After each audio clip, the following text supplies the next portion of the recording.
History remembers him as the noble father of a nation, the man after whom the northernmost capital on the planet is named.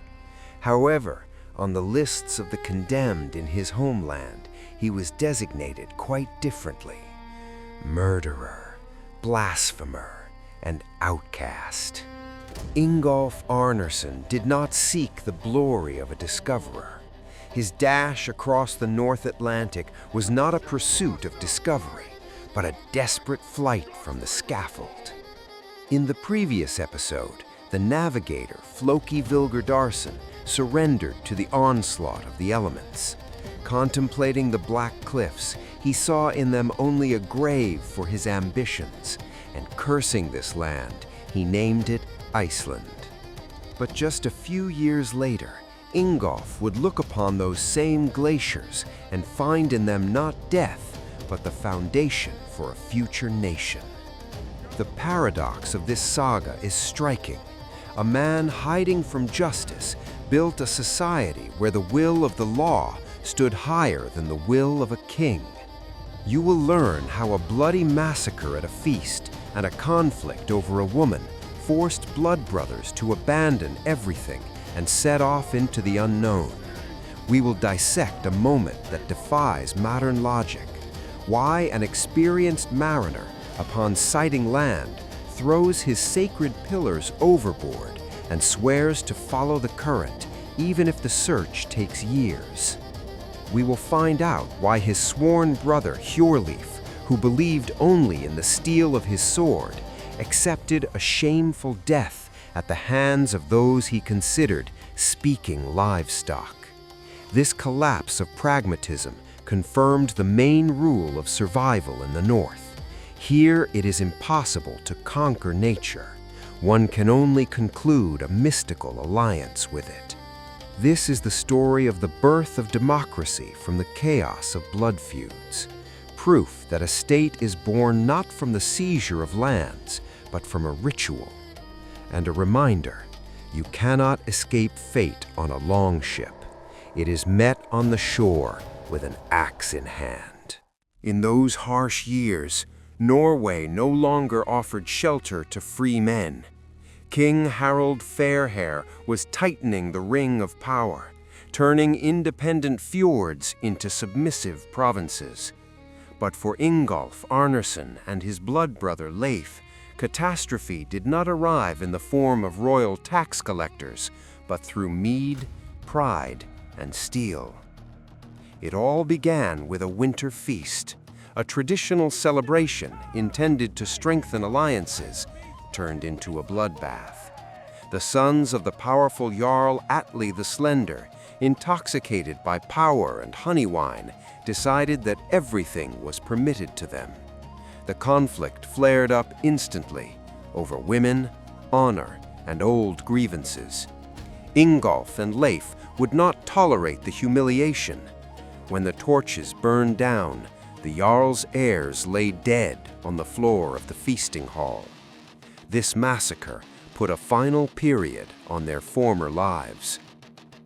Overnight, Ingólfr and Leifr turned into walking dead men. The relatives of the slain thirsted for blood, and Harald's law deprived them of their most sacred possession, their ancestral lands. Their property was completely confiscated. The choice narrowed to the limit: stay and accept death, or flee to where the power of the Jarls was impotent. It is in this moment of despair that Ingólfr makes a decision that seems like madness. He does not run to England or France to sell his sword. The Northman's gaze turns to the west, to that very Iceland that Floki had once cursed. Floki had prepared for his journey for years, carefully selecting supplies. Ingólfr, however, operates in the mode of a man with his back against the wall. Hastily gathering his remaining funds, he outfits a ship to sail into the unknown, not for the sake of discovery, but for the sake of salvation. The leader understands it is better to battle icy winds and hunger than to bow his head before the executioner.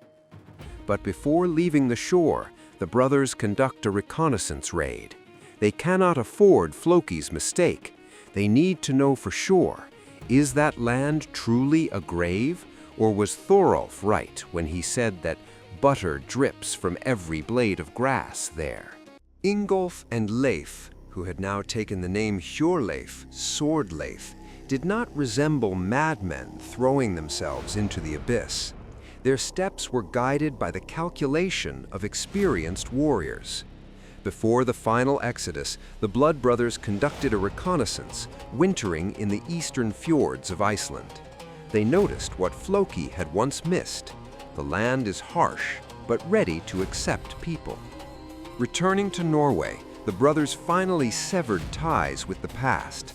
The loot accumulated over years of raids, family connections, and the remnants of their property were converted into the rigging of 2 ships. The all-in bet precluded any way back. In the year 874, their longships cut through the waves of the North Atlantic. When the ice caps of the new land appeared on the horizon, an event occurred that outlined the sacred shape of the future Iceland.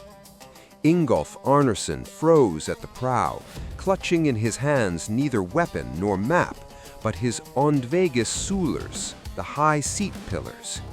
These carved beams bearing the faces of the gods served as the spiritual anchor of a home, symbolizing the chieftain's authority and the very soul of his clan.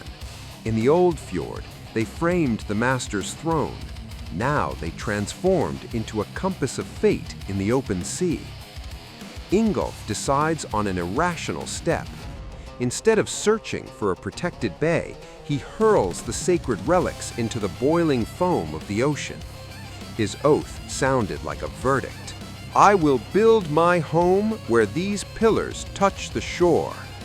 We are facing a true paradox. An experienced mariner, responsible for the lives of dozens of people, voluntarily lets the threads of control slip from his hands. He entrusts the ship to the currents, relying on the will of Thor to point the way to a sacred shore. On the neighboring longship, Hjörleifr watched the ritual with cold skepticism. This warrior belonged to a different breed of men. Despising sacrifices to the gods, he relied only on the steel of his sword. Iceland appeared to him as rich booty, territory for seizure, but in no way a temple requiring worship. Here, the foundation of the coming tragedy is laid. Having trusted in chaos, Ingólfr doomed himself to long wanderings. While the pillars drifted in the surf, the chieftain landed on a southern cape, Ingólfshovdi, and sent slaves to comb the shore. Meanwhile, the pragmatic Hjörleifr seized the most picturesque fjord and immediately established a settlement. An irony of fate. The pragmatist who chose comfort was unwittingly signing his own death warrant, and the superstitious Ingólfr, lost in the cold wastelands, was taking a step toward immortality. While one waited for a divine sign, the other imagined himself a god. In this wild land, pride costs more than gold. The paths of the Blood Brothers diverged. True to his oath, Ingólfr landed on the windswept cape that is today called Ingólfshovdi. Setting up a temporary camp, he froze in anticipation. His band did not erect permanent structures. The people survived while slaves combed the shore in search of the pillars cast up by the sea. Hjörleifr, however, rejected the strategy of waiting. He steered his longship further west and chose a cape rich in greenery. Lush pastures and soft soil promised quick profit. Hjörleifr decided that divination by pieces of wood was the lot of the weak. He craved to subjugate this land immediately. But along with livestock and supplies, Hjörleifr brought the seed of future discord to the island.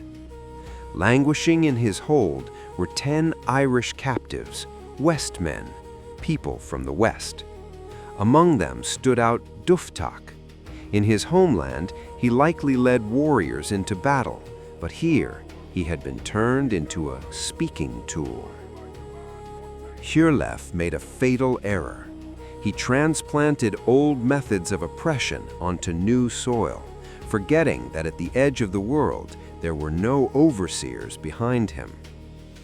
In the spring, by the start of the plowing season, the Viking had only one ox left. This did not stop him. He yoked the Irishmen themselves to the plow, forcing them to pull the strap through the viscous mud under the whistle of whips. Humiliation burned out the last remnants of submissiveness in the slaves. Duftak devised a plan, simple and merciless. Killing the last ox, the captives lied to the master that a bear had mauled the animal.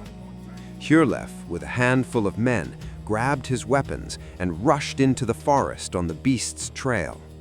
There, among the trees, the scattered Scandinavians were met not by the claws of a predator, but by the shovels and axes of the rebels.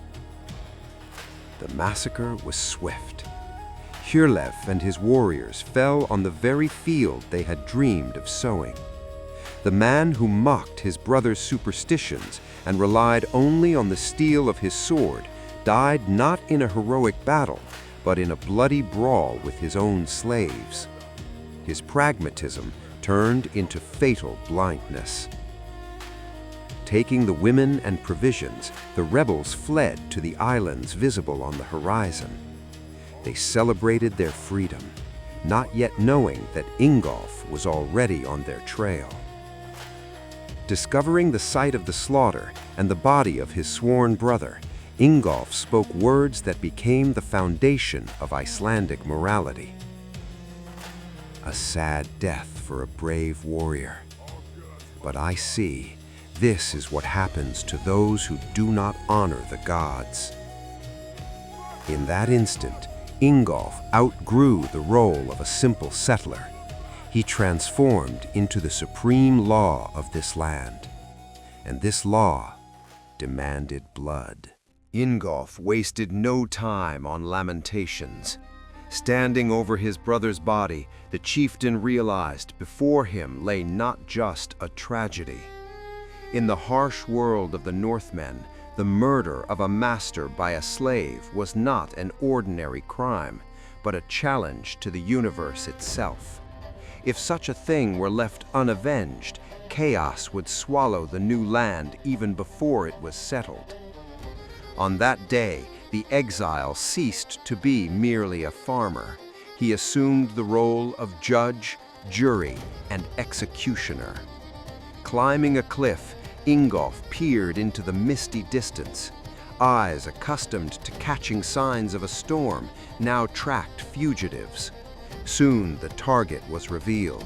Far to the south, over the rocky islets, smoke trailed into the sky.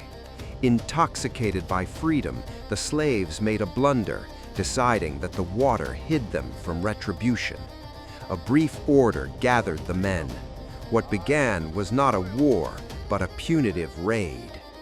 The longships docked at the shores that from this day forth and forever would be called Vestmannaeyjar, the Isles of the Westmen.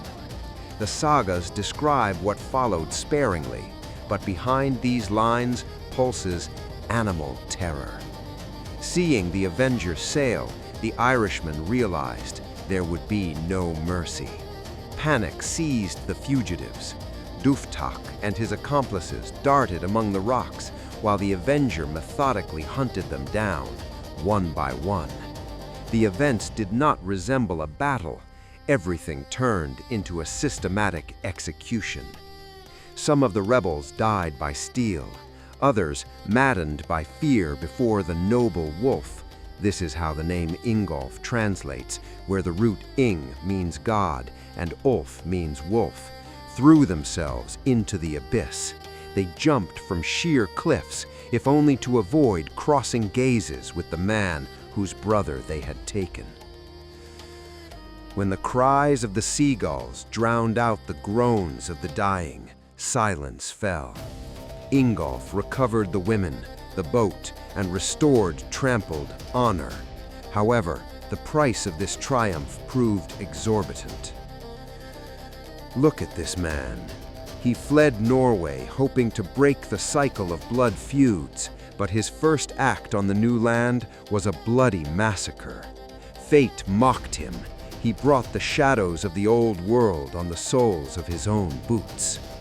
With the death of Hjörleifr and the extermination of the slaves, Arnarson plunged into loneliness. On the island of ice and fire, he remained the sole chieftain, but the hearth was not yet lit. His sacred pillars had vanished into the ocean. Washing the blood from his palms, the chieftain did not know. Ahead lay 3 years of wandering in search of a sign that justified these sacrifices. After the bloody reprisal on the Westman Islands, Ingólfr Arnarson faced a paradox. He possessed a vast island. Before him stretched untouched valleys and fjords teeming with fish. Any pragmatic chieftain, like the late Hjörleifr, would have immediately raised walls on the fertile south. But Ingólfr considered himself a prisoner of his oath. Setting up a temporary camp at the foot of a mountain later named in his honor, the chieftain refused to choose the land himself. He entrusted his slaves, Vifil and Karli, with an exhausting mission: to comb hundreds of kilometers of coastline in search of the 2 sacred beams thrown into the ocean years ago. This journey along the wild coast dragged on for 3 long years. While Ingólfr waited at temporary sites, the scouts studied every bay. They passed lush meadows with grass waist-high and harbors sheltered from the wind. However, the order forbade stopping. The chieftain craved a decision from the gods, even if it contradicted logic. And the heavens finally gave a sign. In the year 874, the slaves discovered the Gisulur washed ashore on a southwestern peninsula. But the location indicated by the higher powers left the men in bewilderment. Instead of a fertile valley, they were met by a marshy plain. The ground here literally burned. Jets of steam burst from fissures. The air tasted bitter with sulfur, and geothermal haze obscured the horizon. The drama of the moment is conveyed by the reaction of the slave, Karli. Returning to his master, he did not hide his annoyance. The sagas have preserved his words, full of bitterness. To think that we traveled past good lands, only to settle on this outcast spot. From a farmer's point of view, the choice seemed like madness, to trade fat pastures for a smoking swamp. But Ingólfr recognized a sacred omen in this steam. The chieftain moved the camp to the found relics. The sight of springs sending steam up to the clouds defined the name of his new home. Ingólfr named this place Reykjavík, Smoky Bay. In this decision lies a profound irony of fate. Acting by the will of ancient superstition, the first settler found land with colossal potential, inaccessible to the understanding of a 9th century man. The hot water that frightened the slaves would, 10 centuries later, turn the island into an energy paradise. And before this steam would warm the sidewalks and homes of modern Icelanders, it would become a symbol of the triumph of spirit over naked calculation. That very outcast spot that Karli despised would eventually transform into the capital where the majority of the country's population lives. By founding the settlement in 874, Arnarson performed an act of definitive land-taking. He wasn't just building a house, he was concluding a mystical contract with the elements. Having entrusted his fate to the ocean, the chieftain found the point where fire meets ice. Now that the landmarks were found and the blood debt paid, a new path opened before Ingólfr. He ceased to be an avenger. He became a landnámsmaður, a man taking land. It was up to him to turn this smoking shore into a real state. Ingólfr Arnarson achieved the impossible. He didn't just survive the winter, he subjugated this harsh region. According to the Book of Settlement, the chieftain laid claim to a colossal territory in southwestern Iceland, from the Ölfusá River to Hjörleifr. In the Old World, in Norway, such a seizure would have turned him into a tyrant king, similar to Harald Fairhair, from whom he had fled. But here, Arnarson acts differently. He creates not a kingdom, but a community. Arnarson begins to distribute the land. Helmsmen, relatives, and friends arriving after him receive their own plots. Even the former slaves, Vifil and Karli, who spent years searching for the sacred pillars, gain freedom and their own farms. This gesture transforms the fugitive exile into the patriarch of a nation, the first allsherjarhöfði, supreme priest and chieftain. Herein lies the fundamental difference between the two discoverers. Floki Vilhjarðarson perceived Iceland as prey. Trying to take resources by force and giving nothing in return, he faced the fury of the island, which killed his livestock. Ingólfr, however, concluded an unspoken treaty with his new homeland. By throwing the pillars, the pioneer entrusted himself to the will of the land, and it reciprocated. The system he created allowed thousands of other refugees to settle here. And most striking of all, the sagas, written down centuries later, are confirmed by modern science with frightening accuracy. Archaeological excavations in the center of Reykjavík have uncovered the ruins of a longhouse, the walls of which are erected directly on top of a specific layer of volcanic ash.